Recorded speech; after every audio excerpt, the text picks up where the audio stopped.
Hello everyone. In this video, we'll take a look at dynamic filtering. But before we go to the actual program, let's take a look at the CSV file that we have uploaded or we are working upon. So this is a CSV file we are working upon. Basically, it contains sample business data. So let's say you have a chain of stores and every store at the end of their working day simply uploads this file to the company software or dashboard basically. Okay. So a particular store might have sold some number of products. Okay, there are three categories of products. For simplicity, we have kept only three categories: office supplies, technology, and furniture. Okay, now it's not necessary that every store has sold every product. Okay, and it might be possible that in a particular region, only a particular category of a product might be sold. In a particular region, some category of a product might not be available or might not be stored or might not be sold. Okay, so what we want to create over here is we want to create a smart filtering system. So basically, if we select a particular region, it will show only those categories that are available in that region. Okay, and we'll create two types of filters. Basically, one will be a drop down list of based on regions. It will have four basically options or choices to choose from in the drop down, whether it is east, west, north, or south. And in category, we'll have three chips. So we can select multiple categories at a time. So it will have a different kind of a select input box, and region will have a different kind of a select input box because there can only be one region selected at a time. Okay. So now let's move on to the program itself. All right. So this is our code. Okay. Again, we are using Shiny and Shiny dashboard just like we use in program 1 and 2. And we are also using the reader library to read the CSV file just like program 2. Uh, Here the new library that we are using is the dplyr dplyr library. So think of it like pliers for data. Okay, so basically it provides powerful tools for filtering, sorting, and transforming the data. And we need these to create some filters, some pipelines and filters, which we'll see as we'll go through the program. Okay, so the dashboard structure is almost the same as the previous program, program 2. We have the header, that title is CSV dashboard. Then we have the sidebar. Again, in sidebar, we are creating a file input field. ID is internal ID is file. Label is upload CSV file accept equal to .csv as explained in the previous program. Now here we have two new things, which is UI output, region UI, and UI output category UI. Now this is a placehold. UI output region UI is the placehold for dynamic region dropdown. Now what it does is it creates an empty space that will be filled later with a drop down menu.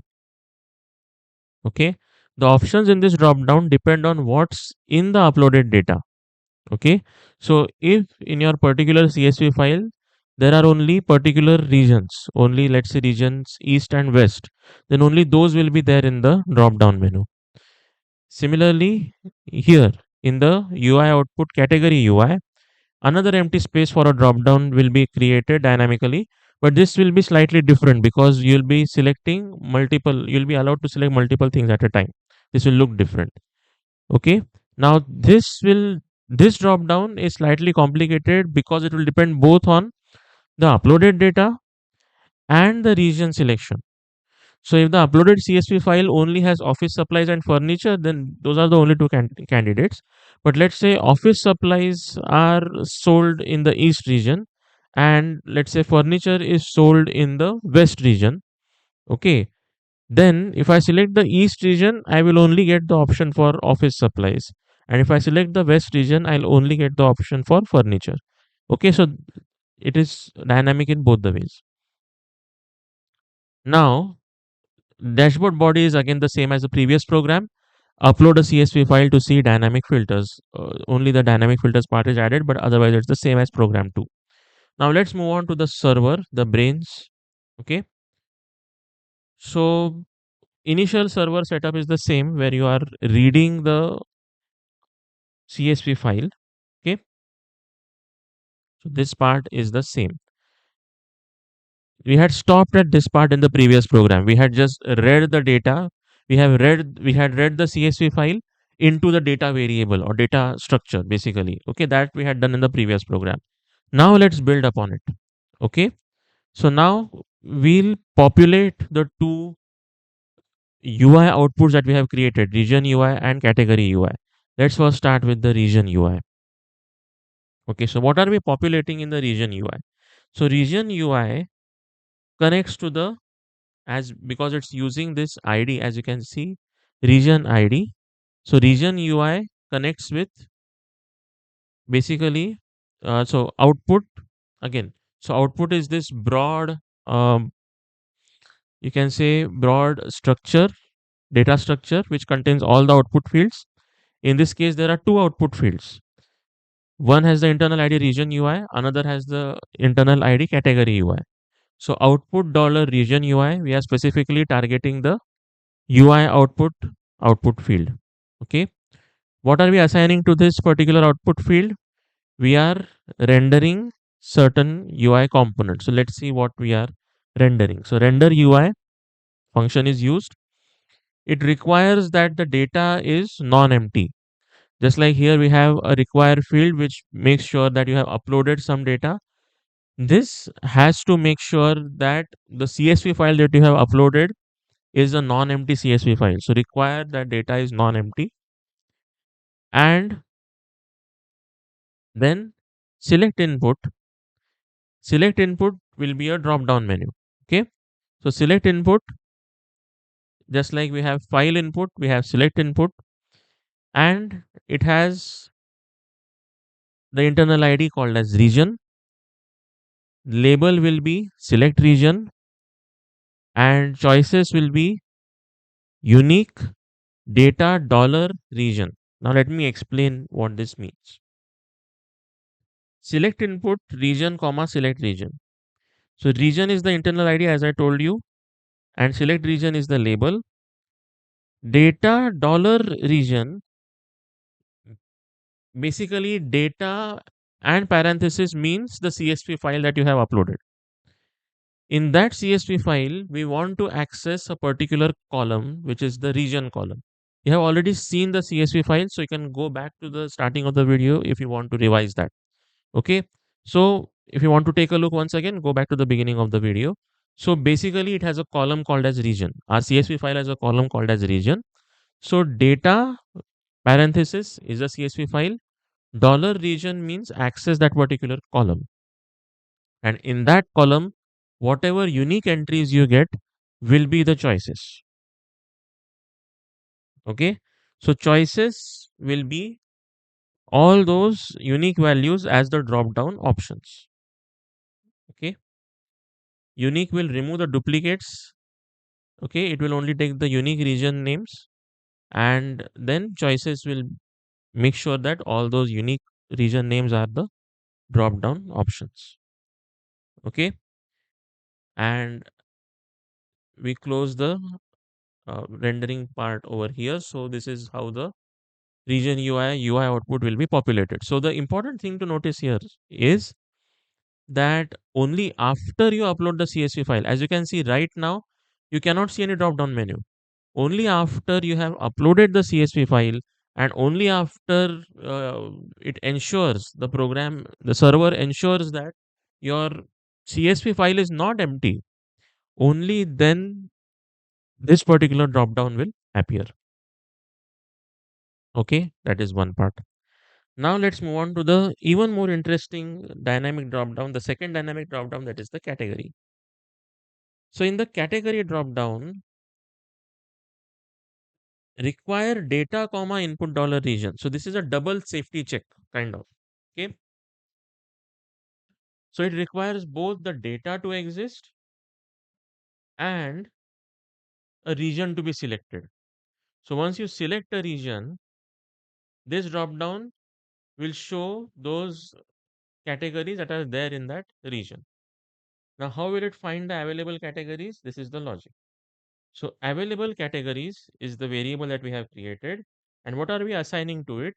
Now we are creating something called as a pipeline using the pipeline operator. And this pipeline operator we can use because of the dplyr library that we have imported or included over here. So library dplyr, and in that library we have this operator. Okay. So this is the pipe operator. Okay. There is a greater than sign which looks like an arrow basically. So just think of this arrow. Just look at the sign. You think of it as an arrow. Okay. So what is the first thing that we have? We have the data. And as I told you, data followed by parenthesis means it's the CSV file. Now we are putting the CSV file into the pipeline. So it goes into the pipeline. Okay. The think of the so just focus on the greater than sign which looks like an arrow, and think of the surrounding percentage symbols as you must have studied the concept of escape sequences somewhere, right? So just to make sure that it is not interpreted as something else, it is interpreted as a pipeline operator. We want to make sure it is surrounded by percentages. You can think of it in that way. So this greater than sign surrounded by percentages means we have um, push this thing into the pipeline or put it into the pipeline. So data followed by parentheses that the CSV file contents are pushed into the pipeline. Then the next thing that we are subjecting this data to is a filter. Again, this is thanks to the dplyr library. We can use this filter. So what is the filtering criteria? Region. Now what is this region? This region is the region from the CSV file with R capital. Okay. And now we don't need to do data dollar region because data is already pushed into the pipeline. So region automatically here means that the CSV file that we have already there in the pipeline, over here we have put it into the pipeline. So just access the region column of that particular CSV file. Okay. If that region is equal to input dollar region, okay, input dollar region, I hope by now you understand what this means. This means whatever region you have selected in the drop down menu which was created over here. You can see the internal ID of this select input is region. So whatever region you have selected out of the choices that we have provided over here in the drop down, if it matches the region in that particular row of the CSV, okay, then keep that row. So keep only those rows which have the region selected in the drop down same as the region in that particular row. Only keep those rows and then push those rows further down the pipeline. So now only those rows will be pushed down the pipeline. And what is the next operator that we are doing over here? So for those of you who have studied RDBMS and studied the relational algebra, this is like the project. Okay, project operator of relational algebra, or you can say select of the SQL. Okay, so pull category means we are selectively focusing on the category column. Okay, we don't want the order date and all other attributes which are present in that particular row. We only want the category. Okay, so only keep the category column in these filtered rows. Only keep the category column, push it down the pipeline further, and then subject the category column of these filtered rows, subject this to the unique operator now. Okay, so all the duplicate categories will be removed and only those categories that are available. So basically the output of this will be the available categories in the selected region. I hope this part is clear. So now the next part is select input. Now we'll create our actual menu that the user will see. After we have understood what are the available categories, now we'll create this second menu for the user where the user can select the categories. So select input, the internal ID of this field is category, label will be select a category, select category, choices will be equal to available categories. Okay, now you have to understand this. Selected equal to available categories means that, let's say, the CSV file that I'll upload has all three categories in it. Okay. So initially all three chips will appear. Office supplies, furniture, and whatever the third thing. So all three chips, all three options, all three categories will be there. I will remove one of them one by one if I want to analyze a particular combination or a particular category. Okay. So multiple equal to true means I can keep multiple categories over here in this particular input box. Okay. And finally, I launched the app using Shiny app UI comma server. So let's take a look how this works. So I browse, I upload this. Okay. So by default, the region is selected as East. So by default, these categories are um, populated over here. I can change the region. Okay. So we have in East, office supplies, furniture, technology. In South, technology appears first when you scan the CSV. Technology, office supplies, and furniture. North, office supplies, furniture, technology. In this particular CSV file, all the regions have all the categories. So that's not an issue. Next, now as you can see, all three categories are appearing over here, but in the further programs, we'll actually analyze the data. We'll actually aggregate the data. We'll summarize the data. So we'll analyze the data in some way. So what I can do is, if I just want to see what are my sales or profits for office supplies and furniture, and I don't want technology, I'll just click on that category and I'll press delete on my keyboard. Okay. So that category is removed. Similarly, let's say I only want to analyze the office supplies. So I'll click on furniture, I'll press delete. So that is removed. And when I click on this input box, I'll get the option of adding technology and adding furniture. Can I remove all three? Yes. Okay, I can make it blank and I can select any category as I want. Okay, so this was a demonstration on dynamic filters. As you can see, this is reactive. So the body adapts based on whatever the screen size I modify it into. If I make it full screen, uh, everything will adjust accordingly. So that is reactive. And just to highlight a point, this is a web framework. Shiny is a web framework. It creates a web application without you having to explicitly use HTML or CSS or JavaScript. So you can open this on in the browser and you will get a similar kind of a view in the browser as well.